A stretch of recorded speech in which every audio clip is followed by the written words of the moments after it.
ವೀಕ್ಷಕರೇ, ನೀವು ನೋಡ್ತಾ ಇರೋದು ಮುಳಬಾಗ್ಲು ನ್ಯೂಸ್ ಯೂಟ್ಯೂಬ್ ಚಾನಲ್. ಇಂಥ ಸುದ್ದಿಗಳು ನಿಮಗೆ ಬೇಕು ಅಂದ್ರೆ ಈಗಲೇ ಸಬ್ಸ್ಕ್ರೈಬ್ ಮಾಡ್ಕೊಳ್ಳಿ. ಜೊತೆಗೆ ಯಾವ ನ್ಯೂಸ್ಗಳನ್ನು ಕೂಡ ಮಿಸ್ ಮಾಡ್ಕೋಬೇಡಿ ಅಂತ ಹೇಳ್ತಾ ಇದ್ದೀನಿ. ಇದು ಮುಳಬಾಗ್ಲು ನ್ಯೂಸ್ ಯೂಟ್ಯೂಬ್ ಚಾನಲ್.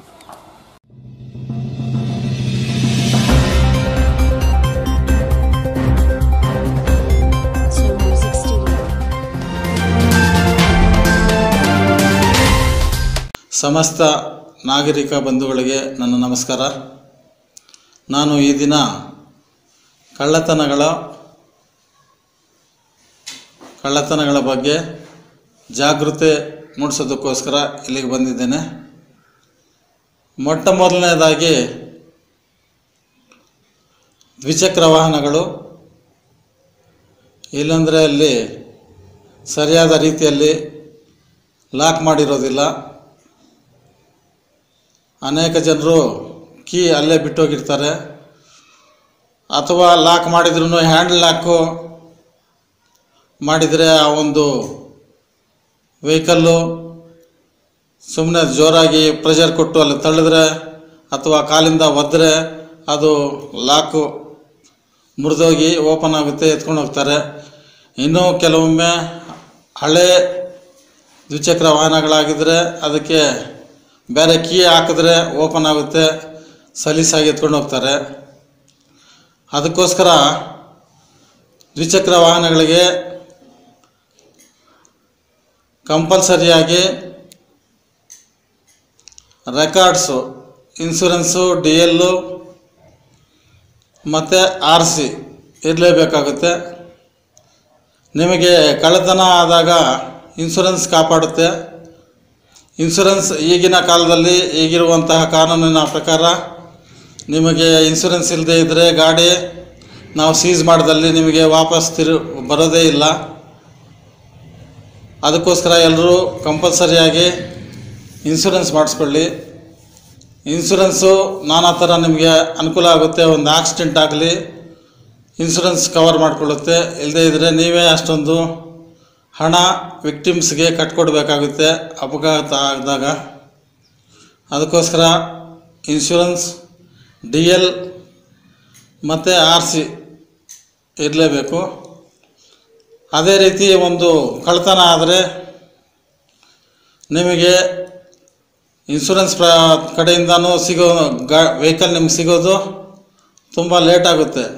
3 ತಿಂಗಳು, 4 ತಿಂಗಳು, 6 ತಿಂಗಳು ಆಗ್ಬೋದು. ಅದರಿಂದ ನಾವು ಹೇಳೋದು ಮುಂಜಾಗ್ರತಾ ಕ್ರಮವಾಗಿ ನಿಮ್ಮ ಒಂದು ದ್ವಿಚಕ್ರ ವಾಹನಗಳಿಗೆ ಇಲ್ಲಿ ಕೆಲವು ಮೆಡಿಕಲ್ ಸ್ಟೋರ್ಸಲ್ಲಿ, ಹಾರ್ಡ್ವೇರ್ ಸ್ಟೋರ್ಸಲ್ಲಿ ಈ ಥರ ಚೈನ್ ಬಂದಿರುತ್ತೆ. ಮುಂದುಗಡೆ ವೀಲ್ಗೆ 2 ಫೋಲ್ಡ್ ಮಾಡಿ ಹಾಕ್ಬೋದು.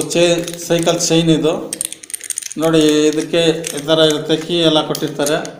ಲಾಕ್ ಮಾಡ್ಕೊಂಡೋಗಿ ಅದನ್ನು ನೋಡಿದ ತಕ್ಷಣ ಕಳ್ಳ ಆದವನು ಆ ವೆಹಿಕಲ್ ತಂಟೆಗೆ ಹೋಗೋದೇ ಇಲ್ಲ, ಅದನ್ನು ಬಿಚ್ಚೋಕ್ಕಾಗೋದಿಲ್ಲ. ನಾವು ಬೇರೆ ಲಾಕ್ ಮಾಡಿದರೆ ಅದು ಈಸಿ, ಕಟ್ ಮಾಡಿ ಡೂಪ್ಲಿಕೇಟ್ ಕೀ ಹಾಕಿ ತಗೊಂಡೋಗ್ತಾರೆ. ಅಥವಾ ಇದು ನಿಮಗೆ ಕಷ್ಟ ಆದರೆ ನೀವೇ ಒಂದು ಚೈನು, ಸೈಕಲ್ ಚೈನ್, ಮಾಮೂಲಿ ಸೈಕಲ್ ಚೈನು ತಗೊಂಬಂದು ಅದಕ್ಕೆ ಫ್ಲ್ಯಾಟ್ ಥರ ಆ ಕಡೆ ಈ ಕಡೆ ಮಾಡಿ ಬೀಗ ಹಾಕ್ಕೋಬೋದು. ಅದು ಇನ್ನೂ ನಿಮಗೆ ಈಸಿಯಾಗಿ ಸಿಗುವಂಥ ಪದಾರ್ಥ. ಅಥವಾ ಸೈಕಲ್ದು ಮಾಮೂಲಿ ಚೈನ್ ಈ ಥರ ಬರುತ್ತೆ, ಇದರಲ್ಲಿ ಸ್ವಲ್ಪ ಗೇಜ್ ಜಾಸ್ತಿ ಬರುತ್ತೆ. ಅದನ್ನು ಹಾಕಿದ್ರೂ ಅದು ತೆಗಿಯೋಕ್ಕಾಗಲ್ಲ ಕಳ್ಳ ಆದವನು. ಇದು ಮೊದಲನೇದಾಗಿ ದ್ವಿಚಕ್ರ ವಾಹನ ಕಳ್ಳರು ಜಾಸ್ತಿ ಆಗಿದ್ದಾರೆ. ಅದನ್ನು ಅವಾಯ್ಡ್ ಮಾಡೋ ರೀತಿ ತೋರಿಸಿದ್ದೀನಿ. ಮತ್ತು ಅದೇ ರೀತಿ ಮನೆಗಳಿಗೆ ಯಾವುದೇ ಕಾರಣದಿಂದಲೂ ಬೀಗ ಹಾಕಿ ಹೋಗಬಾರ್ದು.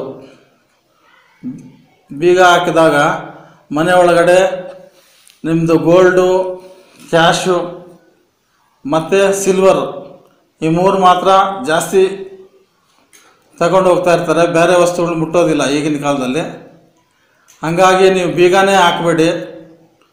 ಸರಿ, ನಿಮಗೇನೋ ಎಮರ್ಜೆನ್ಸಿ ಬಂದಿದ್ದರೆ ಬೀಗ ಹಾಕುವಾಗ ಆ ಒಂದು ಪದಾರ್ಥಗಳು ಮನೆಯಲ್ಲಿ ಹಿಡ್ದಂಗೆ ಬೇರೆ ಕಡೆ ಸುಭದ್ರವಾಗಿ ಇಟ್ಟು ನೀವು ಹೋಗ್ಬೋದು.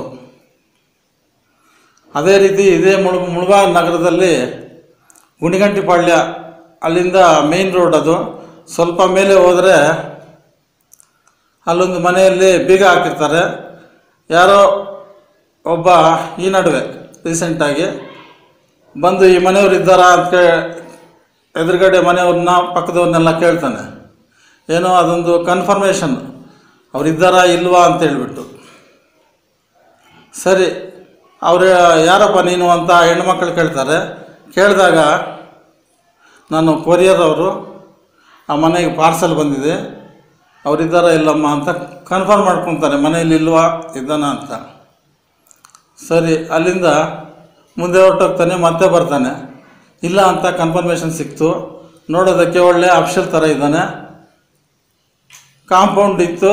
ಅವ್ರ ಮನೆಯವರು ಎಲ್ಲೋ ಮದುವೆಗೆ ಅಂತ ಹೋಗಿದ್ದರು.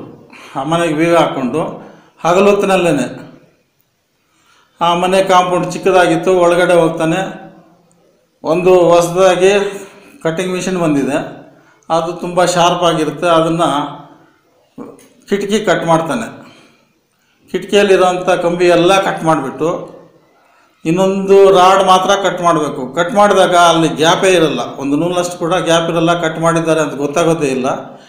ಅಂಥ ಒಂದು ಇನ್ಸ್ಟ್ರೂಮೆಂಟ್ ಬಳಸಿ ಕಟ್ ಮಾಡಿ ಒಳಗಡೆ ಹೋಗಿ ಏನಿದೆ ಎತ್ಕೊಂಡು ಹೋಗೋದಕ್ಕೆ ಪ್ರಯತ್ನ ಮಾಡ್ತಾನೆ. ಅಷ್ಟೊತ್ತಿಗೆ ಇನ್ನೊಂದು ರಾಡ್ ಮಾತ್ರ ಪೆಂಡಿಂಗ್ ಇತ್ತು. ಅಷ್ಟೊತ್ತಿಗೆ ಓನರ್ ಬಂದುಬಿಡ್ತಾರೆ, ಎಲ್ಲೋ ಮದುವೆಗೆ ಹೋಗಿದ್ದು. ಏನಪ್ಪ ಅಲ್ಲಿದೆಯಾ, ಏನು ಕೆಲಸ ನಿಮಗಿಲ್ಲಿ ಅಂತ ಕೇಳಿದಾಗ, ಕೊರಿಯರ್ ಬಂದಿದೆ ನೋಡಿ ನಿಮಗೆ, ಕಿಟಕಿಯಲ್ಲಿ ಇಟ್ಟಿದ್ದೀನಿ ಅಂತ ಈಸಿಯಾಗಿ ಹೊರಗಡೆ ಹೊರಟೋಗ್ತಾನೆ. ಅವನು ಆಮೇಲೆ ಗೊತ್ತಾಗುತ್ತೆ ಅವನು ಕಳ್ಳ ಅಂತ ಹೇಳ್ಬಿಟ್ಟು. ಈ ಥರ ನಾನಾ ಥರ ಮಾಡ್ತಾಯಿದ್ದಾರೆ. ಎಲ್ಲ ಮೀಡಿಯಾಗಳಲ್ಲಿ ನೀವು ನೋಡಿರ್ತೀರ. ಆದರೂ ಯಥಾಸ್ಥಿತಿ ಅದೇ ಥರನೇ ಯಾವುದೋ ಒಂದು ಟೈಮಲ್ಲಿ ಬಿಟ್ಟು ಹೋಗ್ತೀರಾ, ಮರ್ತೋಗ್ತೀರಾ. ಬೀಗ ಹಾಕಬೇಡಿ, ಆದಷ್ಟು ಹಾಕಿದ್ರೆ ಅದೇ ವ್ಯಾಲ್ಯುಬಲ್ಸ್ ಏನು ಮನೇಲಿ ಇರಬಾರ್ದು. ಅದೇ ರೀತಿ ಸಂಜಪ್ಪ ಕಾಲೋನಿಯಲ್ಲಿ ಒಬ್ಬರು ಮನೆಯವರು ಕಾಶಿ ಯಾತ್ರೆ ಅಂತ ಹೋಗ್ತಾರೆ. ಮನೆಯಲ್ಲಿದ್ದ ಗೋಲ್ಡ್ ಎಲ್ಲ ತಗೊಂಡು ಬಂದು ಅವ್ರದ್ದು ಹಳೆ ಮನೆ ಹೊಸಪಾಳ್ಯದಲ್ಲಿರುತ್ತೆ, ಅಲ್ಲಿ ಕೊಟ್ಟುಬಿಟ್ಟು ಈ ಸಿಲ್ವರ್ ಮಾತ್ರ ಬಿಟ್ಟು ಹೋಗ್ತಾರೆ. ಸಿಲ್ವರ್ ಎಷ್ಟು ಅಂದರೆ 1 kg. ಅದೆಲ್ಲ ತಗೊಂಬಂದವ್ರಿಗೆ ಸಿಲ್ವರ್ಗೆ ಏನು ತೂಕ ಕಷ್ಟ ಆಗಿತ್ತು ಅವ್ರಿಗೆ ಇಲ್ಲೇ ಮನೆಗೆ ಸೇರಿಸೋದಕ್ಕೆ, ಅದನ್ನು ಅಲ್ಲೇ ಬಿಟ್ಟು ಹೋಗ್ತಾರೆ. ಆ ಮನೆ ಹೊಡೆದು ಈಸಿಯಾಗಿ 1 kg ಸಿಲ್ವರ್ ಎತ್ಕೊಂಡು ಹೋಗ್ಬಿಡ್ತಾರೆ. ಅದು ರೀಸೆಂಟಾಗಿ ಆದಂಥ ಇನ್ಸಿಡೆಂಟು. ಅದೇ ರೀತಿ ಸುಂಕು ಬಡಾವಣೆಯಲ್ಲಾಯಿತು. ಮುತ್ಯಾಲಪೇಟೆಯಲ್ಲಿ ಅಲ್ಲೆಲ್ಲಿ ಹೀನಸ್ ಕೇಸ್ ಅಂತೀವಿ, 50,000ಕ್ಕಿಂತ ಹೆಚ್ಚಿಗೆ ಪ್ರಾಪರ್ಟಿ ಹೋದರೆ ಅಂಥದ್ದೆಲ್ಲ ಒಂದು ಸುಮಾರು 50% ನಾವು ರಿಕವರಿನೂ ಮಾಡಿದ್ದೀವಿ. ಅವರ ಅದೃಷ್ಟ, ಕೆಲವೊಮ್ಮೆ ಸಿಗ್ತಾರೆ, ಕೆಲವೊಮ್ಮೆ ಸಿಗೋದಿಲ್ಲ ಕಳ್ಳರು. ಆ ಥರ 50% ಮೇಲೆ ಮುಳಬಾಗಿಲಿನಲ್ಲಿ ಆದಂತಹ ಕ್ರೈಮ್ಗಳಲ್ಲಿ ನಾವು ರಿಕವರಿ ಮಾಡಿಕೊಟ್ಟಿದ್ದೀವಿ. ವಿಶೇಷವಾಗಿ ಈ ಹೆಣ್ಮಕ್ಳು ವಾಕಿಂಗ್ ಹೋಗ್ತಾರೆ ಚಳಿಗಾಲ ಅಂತ ಹೇಳ್ಬಿಟ್ಟು, ಈವ್ನಿಂಗ್ ಟೈಮು ಹೋದಾಗ, ಈವ್ನಿಂಗ್ ಇರಲಿ ಮಾರ್ನಿಂಗ್ ಇರಲಿ, ಅವರು ಚೈನ್ ಹಾಕ್ಕೊಂಡಿರ್ತಾರೆ ಏನಿಲ್ಲ ಅಂತಂದ್ರೂ. ಅಂಥ ಸಂದರ್ಭದಲ್ಲಿ ಈಗ 3 ಬಾರಿ ಪ್ರಯತ್ನ ಮಾಡಿದ್ದಾರೆ.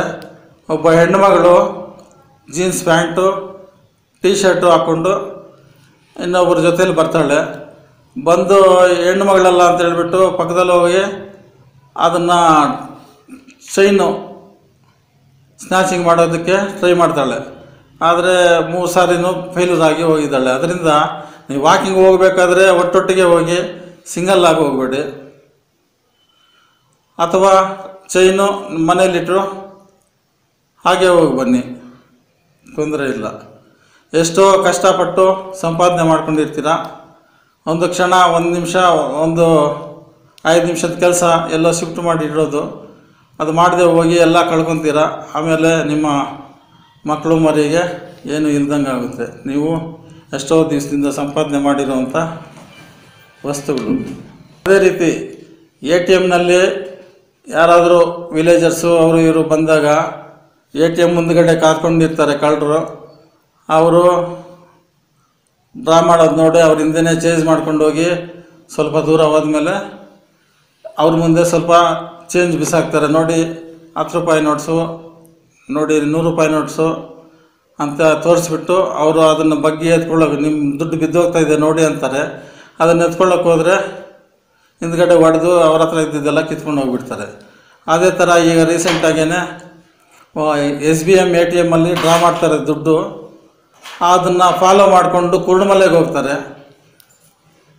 ಆ ವ್ಯಕ್ತಿಗಳನ್ನ ATM ಡ್ರಾ ಮಾಡಿದ್ಮೇಲೆ ಕಾರಲ್ಲಿ ಕೂತ್ಕೊಂಡು ಕುರುಡುಮಲೆಗೆ ಹೋಗ್ತಾರೆ. ಕುರುಡುಮಲೆಗೆ ಹೋದರೆ ಅವ್ರ ದೇವಸ್ಥಾನಕ್ಕೆ ಅಮೌಂಟ್ ಎಲ್ಲ ಬಿಟ್ಬಿಟ್ಟು ಹೋಗ್ತಾರೆ. ಅವ್ರು ATM ಅಲ್ಲಿ ಎಷ್ಟು ಡ್ರಾ ಮಾಡಿದ್ರು ಅದ್ರ ಜೊತೆಗೆ ಇನ್ನೊಂದು ₹1,00,000 ಇರುತ್ತೆ. ಅವ್ರ ದೇವಸ್ಥಾನಕ್ಕೆ ಹೋಗಿ ಬರೋಷ್ಟೊತ್ತಿಗೆ ಗ್ಲಾಸ್ ಬ್ರೇಕ್ ಮಾಡಿ ಅದರಲ್ಲಿ ಇದ್ದಿದ್ದೆಲ್ಲ ತಗೊಂಡು ಹೋಗ್ಬಿಡ್ತಾರೆ. ಈ ಥರ ಎಲ್ಲ ನಾನಾ ಥರ ಮಾಡ್ತಾಯಿದ್ದಾರೆ. ಅದಕ್ಕೆ ನೀವು ಎಷ್ಟು ಹುಷಾರಲ್ಲಿರಬೇಕೋ ಇರಬೇಕಾಗುತ್ತೆ. ಯಾವ ಟೈಮು ಅವರು ಏನು ಮಾಡ್ತಾರೋ ಗೊತ್ತಾಗೋದಿಲ್ಲ. ಇದೇ ರೀತಿ ಇನ್ನು ಮುಂದೆಯೂ ಹೊಸ ರೀತಿಯಲ್ಲಿ ಕಳ್ಳತನಗಳಾಗ್ತಾ ಇರುತ್ತೆ. ನೋಡಿ, ಮೊನ್ನೆ ಸುಂಪು ಲೇಔಟಲ್ಲಿ ಅವರ ಪಕ್ಕದ ಬೀದಿಯಲ್ಲೇ ಅವ್ರ ಮಕ್ಕಳಿರ್ತಾರೆ. ಇವ್ರ ಪೇರೆಂಟ್ಸು ಅವ್ರ ಮನೆಗೆ ಏನೋ ಮೈ ಚೆನ್ನಾಗಿಲ್ಲ ಅಂತ ಹೋಗ್ತಾರೆ. ಹೋಗಿ ಬರೋಷ್ಟೊತ್ತಿಗೆ ಬೆಳಗ್ಗೆ ಬಂದರೆ ಇಲ್ಲ, ಅವ್ರ ಮನೆ ಮುಂದುಗಡೆನೇ ಒಂದು ಕಾರು ನಿಲ್ಲಿಸಿರ್ತಾರೆ, ಪಾರ್ಕ್ ಮಾಡಿರ್ತಾರೆ. ಕೀ ಈಸಿಯಾಗಿ ಸಿಗುತ್ತೆ ಅವರಿಗೆ ಮನೆ ಒಳಗಡೆ. ಆ ಕಾರ್ ಸಮೇತವಾಗಿ ಎತ್ಕೊಂಡು ಹೋಗಿಬಿಟ್ಟಿದ್ದಾರೆ. ಅದಕ್ಕೋಸ್ಕರ ಯಾವುದೇ ಕಾರಣಕ್ಕೂ ನೀವು ಮನೆ ಬೀಗ ಹಾಕೋದು ಬೇಡ. ಹಾಕಿದ್ರೆ ಅದೆಲ್ಲ ಇಡಬೇಡಿ ಮನೆಯಲ್ಲಿ.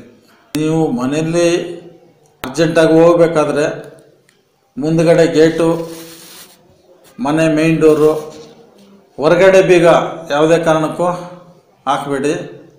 ಡೋರ್ ಲಾಕ್ಸು, ಇಂಟರ್ಲಾಕ್ಸ್ ಇರುತ್ತಲ್ವ, ಅದನ್ನು ಹಾಕ್ಕೊಂಡೋಗಿ. ಅದನ್ನು ಹಾಕ್ಕೊಂಡಿರುವಂಥ ಮನೆಗಳನ್ನು ಹೊಡೆದಿದ್ದಾರೆ. ಎಮರ್ಜೆನ್ಸಿಗೆ ಹೊರಗಡೆ ಬೀಗ ಹಾಕಿದರೆ ನೀವು ಅದು ಕನ್ಫರ್ಮೇಷನ್ ಅವ್ರಿಗೆ ಡೆಫಿನೆಟಾಗಿ ನೀವು ಇಲ್ಲ ಅಂತ ಅವರು ಏನೂ ರಿಸ್ಕ್ ಇಲ್ಲದೆ ಒಳಗಡೆ ಬಂದು ಎತ್ಕೊಂಡು ಹೋಗಿಬಿಡ್ತಾರೆ. ಹೊರಗಡೆ ಬೀಗ ಆದಷ್ಟು ಹಾಕಬೇಡಿ. ಇದೇ ರೀತಿ ಹೊಸ ಆಪರೇಷನ್ಸ್ ಮಾಡ್ತಾಯಿದ್ದಾರೆ ಕಳ್ಳರು ಕೂಡ. ನಾವು ಆಗಿಂದಾಗೆ ಈ ಥರ ಮೀಡಿಯಾಗಳಲ್ಲಿ ಬಂದು ತಮಗೆ ತಿಳುವಳಿಕೆ ನೀಡ್ತೇವೆ. ನೀವು ಇಂತಹ ಚಾನಲ್ನಲ್ಲಿ ನಿರೀಕ್ಷಿಸಬೇಕು, ವೀಕ್ಷಿಸಬೇಕು.